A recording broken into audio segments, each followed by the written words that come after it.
getting ready to jump into some bite down boxing discussion.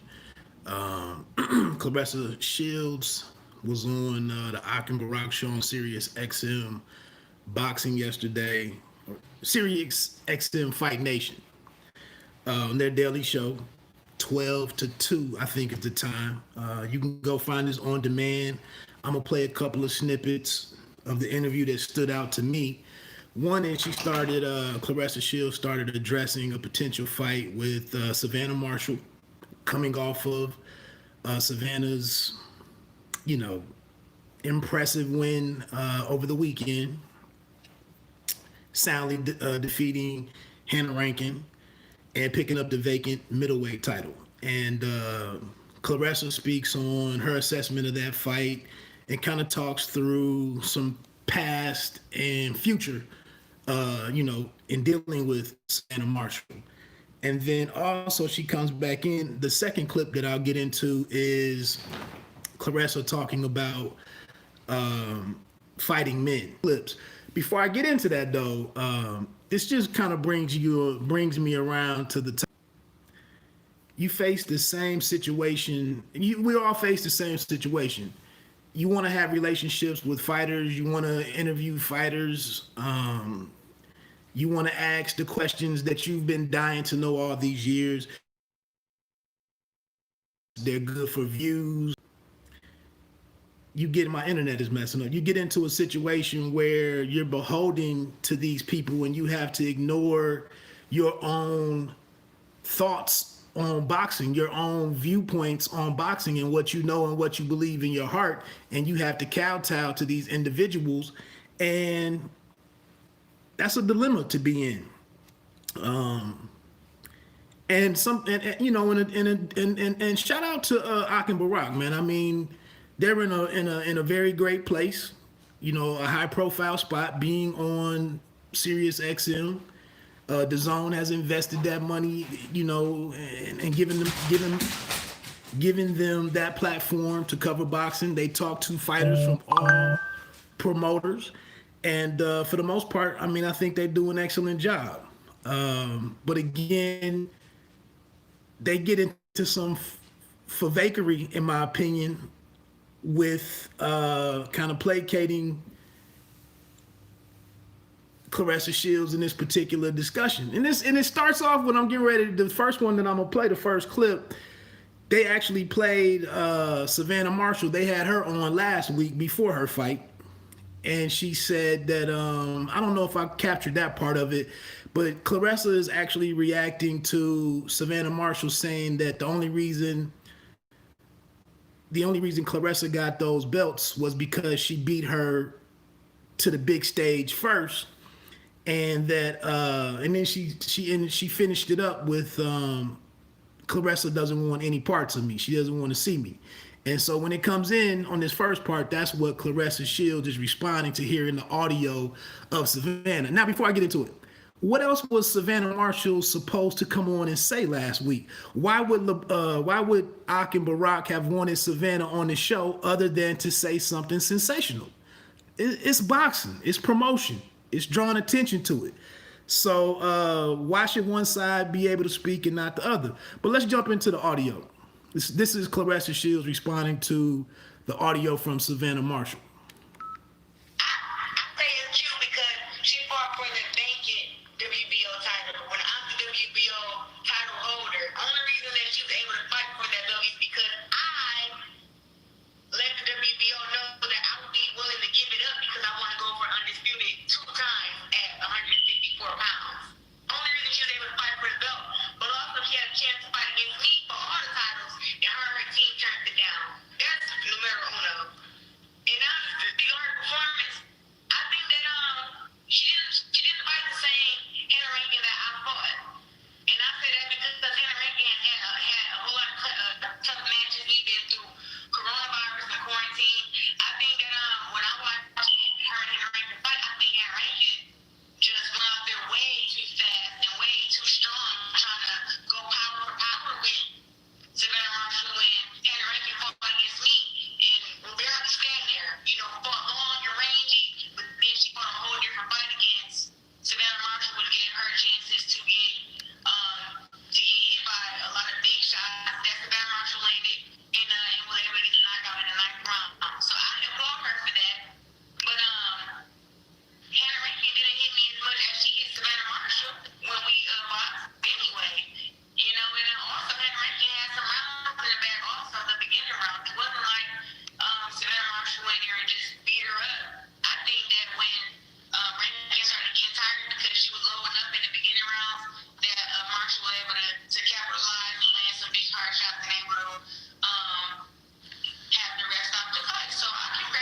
because of her.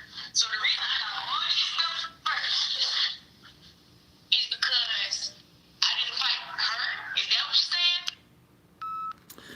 So that's the first clip. I don't disagree with everything that she says right there. I think Hannah Rankin did come out trying to overwhelm Savannah Marshall a little bit, but it was a comprehensive beatdown of Hannah Rankin by Savannah Marshall. And to say that, like I said, when Shields and Hannah Rankin fought each other, I believe in Mulvane, Kansas back in 2018, Claressa won all 10 rounds or whatever, 8 or 10 rounds, whatever it was, I believe. Good performances by both women against a mutual opponent. To say now that in 2019 or 2020 that Hannah Rankin is somehow diminished because she's had 2 or 3 fights. She did fight in 2020. She had fought in 2020. It does nothing against what vacant title that she fought for, a vacant title versus beating a champion. Claressa Shields, her name is synonymous with vacant titles. If you go look at her box rec, and I'm not trying to hate, man. This is just Ak and Barak aren't pushing back here because that's their friend. It's a very friendly interview. It's a great relationship that they have. And they're not going to jeopardize that relationship asking any real tough questions because that's their girl. I mean, I kind of don't blame them, but again, a lot of us are expected to bring fighters on our platforms and kowtow to them and to tell them how great they are and to not question anything about a particular fighter, a particular camp, or a particular sanctioning body or a status with the championship or whatever. You just supposed to sit there and just, yeah, champ, just the way some individuals chose to do with Deontay Wilder Saturday. But somehow Claressa is actually getting ready to fight for a vacant title to become undisputed at 154 with with Marie Eve DeCare. So I got a big problem with hypocrisy, and boxing is just full of it. Life is full of it, to be honest. But also in the interview, Shields went to talk about her power numbers versus Savannah Marshall's power numbers. And she said that, okay, so Savannah has 9 fights, 7 knockouts. Claressa Shields, I believe, is 10-0 with maybe 2 knockouts. And she just said, go look at box rec. Claressa hasn't really fought anybody either. I mean, she has the fight she started with Franchon Cruz Dizern. They had a war. I give you that. Her and Hannah Gabriels, that was a damn good fight. She got dropped in the first or second round, and then she kind of swept the rest of the rounds and defeated Gabriels. The cards weren't as wide as the decision ended up being, but she didn't revisit that rematch. Although she had Gabriels come fight her in Detroit, up in her home state. Hammer, I wrote an article and predicted everything that played out in that fight. That was no surprise. That was no surprise whatsoever. But I mean, Hammer did have the standing that she had, and she made her look bad. She damn near won every round. Hammer was not really aggressive for much of that fight and just got totally outclassed. I give her that. But Habazin, this is the thing when Claressa Shields is telling us how great she is and that she's the GOAT and I'm this and that. Your opponents, we have to know who your opponents are before they fight you.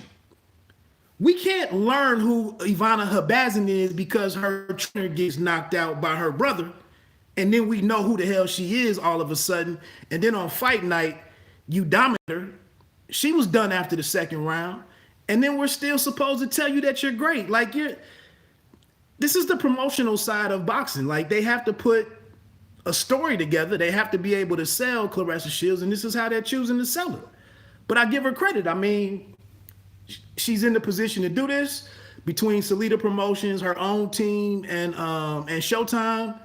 They've stood by her. They're in the Claressa Shields business. Quick note there though.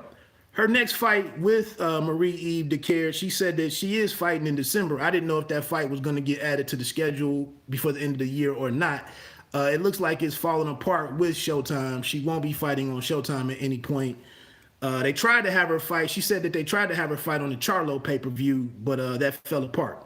But she said that she is fighting in like mid-December, and she couldn't give the platform that she's going to be on, but she said, I'm going to have the baddest women in boxing are going to be a part of the card. So I don't know if that's Alicia Espinosa Napoleon. Franchon Cruz, I believe, is actually fighting on Ryan Garcia's undercard, I believe. So I don't know if she would be going on. I don't know what she's talking about. But it'd be interesting to see. She said they're on the they're almost ready to make that announcement, but it just hasn't been made yet, so she couldn't share. But that's about it. The other thing that I wanted to play real quick is Claressa Shields talking about the pound for pound, that she should be on the men's pound, like she should just be on a pound for pound list. She's saying that there shouldn't be a women's and men's pound per pound. She should just be in the men's pound per pound. If you look at any other publications out there right now, this is when Ak and Barak are maintaining their relationship and not jeopardizing her coming back on their show, on their platform. But what male would you take off of the top 10 to insert Claressa Shields at any spot? Juan Francisco Estrada, Teofimo Lopez, who just popped up into the mid, Errol Spence, Terrence Crawford. Again, you've accumulated and amassed some belts, as she was alluding to at the end of that clip. I guess she had belts strewn across her bed and whatnot. You're talking about that, but we don't even remember who you fought to earn any of those belts. There aren't any real individuals up there. There was no mystery. There was no intrigue in none of those fights. How the hell can you jump into the pound for pound discussion on the men's side when you don't have any real rivalries? What are you talking about? But they didn't say nothing to her. They just laughed it up, and yeah, you're right. Which leads me to this. Claressa says that, and I'm getting ready to play the audio. She said that there's men that she wants to fight, and I damn near fell out my chair. I'm gonna let you hear who she's talking about. She really wants to fight in an actual fight. Keith Thurman, to be serious. Keith Thurman. I think that he's very skilled, he's powerful, but I feel like a lot of mistakes in his boxing. I think Sean Porter will be a super hard fight for me too. I think that Sean Porter, his strength and how wild he is, will make me have to use like my boxing ability like 100%. Like the way he was all over Earl Spence, like I would have to like use my jab and a whole bunch of movement. But I think that would be a good fight too, because I know sometimes us as fighters, when we get hit, you may be thinking that the game plan is to move, but then I'll be sitting there brawling with Sean Porter. So there they are laughing it up that she could actually fight Keith Thurman and Sean Porter. Come on, man. Seriously? If we put Skylar Diggins on the court with LeBron James, what do you think is going to happen? Like Shaq says, barbecue chicken. Claressa don't give nobody a chance to see her pray. She's too busy running her own damn mouth and just rub some people the wrong way. I agree. I mean, you can get on here and say what you got to say and promote yourself and have fun and enjoy your career and all of that. But I'm just sitting here with Ak and Barak, who I just told you I really don't have a problem with.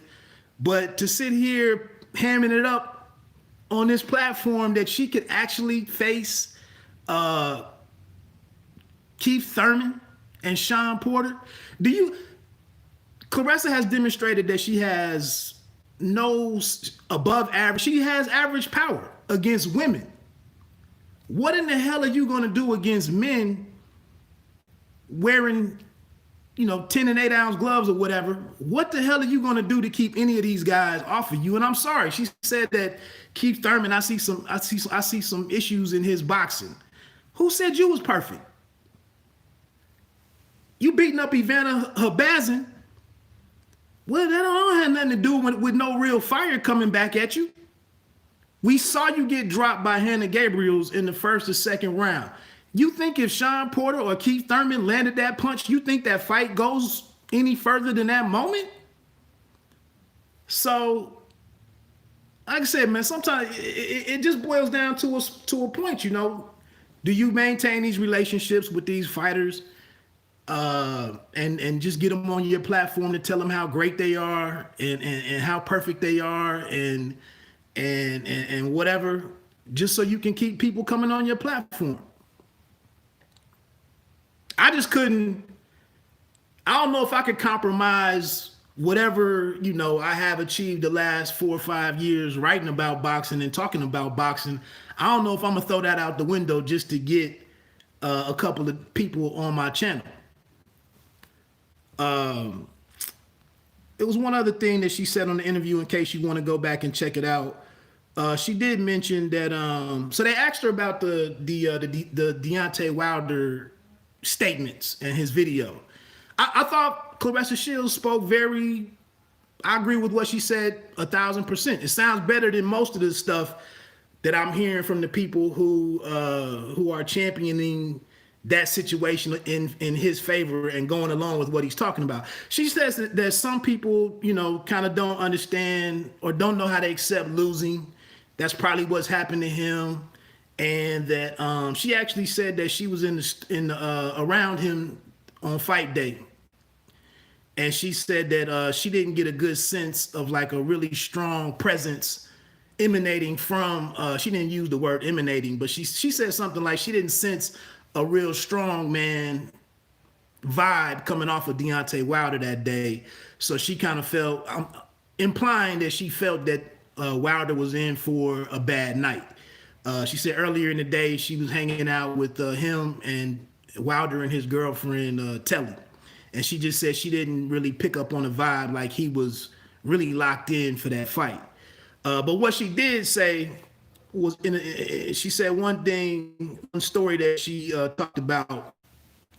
She said she was training against a male, sparring against a male down in Florida before the fight with Hannah Gabriels. And she said on Monday in sparring, she said she whipped the guy's ass. She was like, I whipped his ass and I made him look bad. And she said the guys, she didn't mention his name, who this fighter was, but she said that the guy's team was like, well, are you coming back Friday? He wants to spar you again. So she did go back Friday, and she said she got knocked down. She said that was the only time that she got dropped. She's ever been dropped, except for being dropped by Hannah Gabriels. And she said she was bugging out. She sparred the rest of her 8 rounds or whatever for the day, she said, but she was just puzzled the rest of the time as to how she was dropped by this, in sparring. And so she said she went over to say something to the guy about about being knocked down, talk some trash or whatever. And she said she grabbed the guy's gloves and the padding was removed. And she said that the guy, obviously, he was upset about what happened earlier in the week. And to pay her back, he took the padding out of his glove, dropped her, and she took it to her coach, John David Jackson. He went to the fighter's coach, and she said that they kicked the dude out of the gym. So she said that was her experience with being cheated, but it happened in a sparring scenario. Other than that, man, she just said that she was. She said that she didn't believe that Mark Breland would do anything like he's being accused of by Wilder and his camp. Said that obviously, why would he do that when if Wilder wins, he wins? So what would be the gain in sabotaging his own fighter? And then she didn't really say anything that she believed the accusations against Tyson Fury either. Also, in this same show, if you go check this out on demand, this is the one I saw a couple of channels out there that had Teofimo Lopez making a comment to Deontay Wilder about stop being a bitch. This is the same show of Ak and Barak. So if you have SiriusXM radio, you can go find it on demand. You can listen to all of this, what I just played in the 2 clips. They also had Devin Haney on there.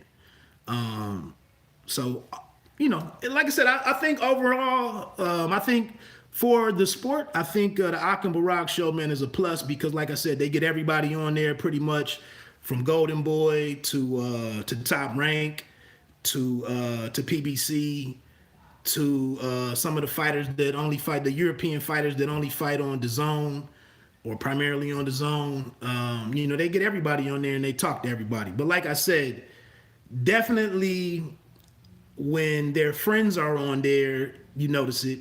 And definitely when Eddie Hearn is on there, you know what it is, you know. So, but other than that, like I said, man, I'm not hating on those guys. You got to do what you got to do. It's better to be on there compromising things, I guess, here and there a tad to be in that position and to continue to do good work. And I think they're a plus to the coverage of the sport. But in this situation right here, man, to think that Claressa Shields can actually beat some current men in the game above, you know, damn. I would say anybody above light super featherweight, you know, we get to 130 and up, I think she'd have a big problem. I really do. Before that, she mentioned something about fighting Triple G, which was a couple of years ago, that she wanted to face him. And I don't know, man. I'm just dumbfounded that you would even seriously have that conversation. And as well as, and that's another thing. If you would put her in your pound for pound top 10, regardless of gender, put that list out there. Share it to the public and let us see where you would put her at. Again, I would probably have her in my top. I would probably have her in my top spot on the women's side, but that's mainly on potential. That's mainly what I gleaned from watching her in the ring and seeing how she's steadily improved, and to see that she's winning these fights without dropping around. But again,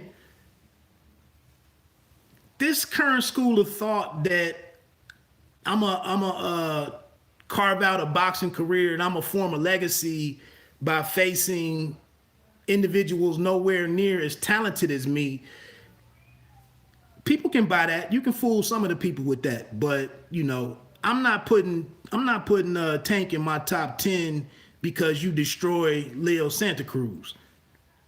You know, you got to fight somebody at 130. A legitimate 130 dude. Now I know the ranks are slim right there in a way, unless you fight Burchell or one of the other title holders. Marshall beat Shields. I have my house on it. Fair enough. You know, fair enough. I wouldn't. I think it's a well, while I'm on here, just a couple more minutes since you mentioned that, she also mentioned that you know, they fought when Shields was 17. That's when they met up in the amateurs. And I think this is a good point. This is a pretty solid point from Shields. Shields said that she was 17 when they fought. Of course, she said, you know, she didn't think that she lost the fight. But what she did go and call out is that even though she lost back in 2011, 2012, that we all know Claressa went and won the 2 gold medals. So she said, you know, you beat me, but everybody you went on to beat in getting to the Olympics and who went through the Olympics, she obviously beat all them. Now, we know that's a small pool of girls, small pool of women. But it is true. I mean, if y'all were in the same place at the same time and she came out with the gold medals and you didn't, then that showed you how much credibility or how heavily you want to weigh that fight. But I do think and lastly, you know, to sit here and talk about, as she mentioned on the clip, that the fight was offered to Savannah Marshall. Savannah mentioned, you know, she said that the fight was offered, her team turned it down. And I don't really begrudge them for that, because if the money isn't right, if the situation isn't right, you're coming over here to America to fight. And nobody gives these European women any credit. But we see none of the U.S. men go over to Europe to do anything unless they were in the World Boxing Super Series. But a lot of these European women are coming over here fighting, you know, without any question or without any delay. And, you know, we know that Marshall recently got with Matchroom and whatnot. And now she appears to be ready for the fight. She said she wanted to fight.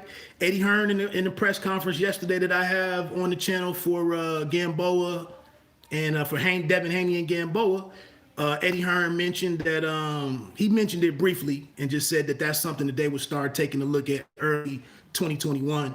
But obviously, you know, Claressa has to get past. They are moving. I mentioned on my video last week after Savannah Marshall's fight that I didn't know if Shields would continue to pursue the Marie-Eve DeCare fight, but it is happening. It's happening in December. You know, they're probably a week or so away from announcing what platform that's going to be on. I think that's going to be interesting. You know, I don't know if that's NBC Sports, CBS Sports, DAZN. Is the PBC now dealing with women's boxing? I don't know. So I'm kind of interested. And for her to say, like I said, the baddest women, the baddest females in boxing are going to be on the card. And I'm off of social media, so I don't know who's kind of like heavily training or whose training has picked up or who's being a little bit more vocal, knowing that something is being put together behind the scenes. I don't have an idea. But like I said, I saw Franchon Cruz, who's one of the bigger names. She already is supposed to be fighting on that undercard of Ryan Garcia and Luke Campbell. So I doubt she would be added to that card. I don't know, man. I'm interested. I'm interested to see what happens and who's stepping into the game with boxing. You know, or is it some new? Is it Fight TV? You know, Fight TV. I believe no, that was UFC Fight Pass. They did that card up in Detroit a couple of months ago with at the Kronk Gym for Salida Promotions. So I'm interested to see who, you know, what new person is coming into boxing. Quick note on that. We got that Ring City USA situation coming up, like what, in 2 weeks? I think that's a middle of the week fight with Oshaki Foster in the main event. That's the fight series that's going to be at Freddie Roach's gym. What is that, Wild Card Boxing Gym or whatever? So that's coming up in a couple of weeks. I'm very interested in that to see, because I used to check out Kurt Imhoff is behind that, as well as Evan Rutkowski, who used to be with HBO Boxing. You know, it's just interesting to see some new ideas come to the sport and what their business model is, what kind of fights they'll be putting together. I think it's 3 or 4 shows they're playing. I think they're Tuesday night. I know you might have seen that lawsuit last week with from Greg Cohen, who was part of this, the planning for this originally, but since he's gotten out of prison or whatever, they pushed him to the side and have moved forward with Ring City USA with him not being involved in it. And now I think he's like suing them for $40 million or something. But that's that. Anyway, man, my lunch is over. Thanks for checking in. The few of you that hit the like button, I appreciate it. Like I said, man, I just thought the Claressa Shields comments, some were entertaining, some were grandiose, you know, definitely patting herself on the back. But that's still, you know, a very interesting fight between her and Savannah Marshall, man. And I hope they get it together. I think it'll be a great fight with women's boxing. It's kind of crazy that I got all the dislikes for talking about the fight. I didn't even say who was going to win it, or, you know, who my favorite was. I just mentioned the fight and had like as many dislikes as I had likes. Okay, I mean, damn, you're not even allowed to talk about a potential matchup, but you know, it is what it is. Hey, my name is Wood. bite down boxing. Don't let them count you out. Pay me no mind. Sports and entertainment. You don't have to be great to start, but you have to start to be great. Enjoy the rest of your day.